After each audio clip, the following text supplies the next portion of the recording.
Hi everyone, welcome back to this channel. In this tutorial, I will show you how to get the revival hymn top hat in Heartopia.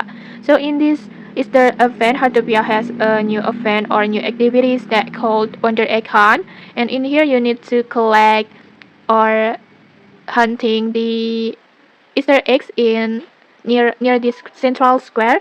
And to get this revival hymn top hat, you need to find at least 6 residence Easter eggs that you can find at this central square. So just go to the central square over here, and then next just walk around until you find 6 Easter eggs. And if you don't know how, and if you don't know the Easter eggs locations yet, you can just check the Heartopia playlist at this channel to watch the tutorials. And after you successfully find 6 Easter eggs, you can get this hat, this cute hat automatically. That it will add it to your closet.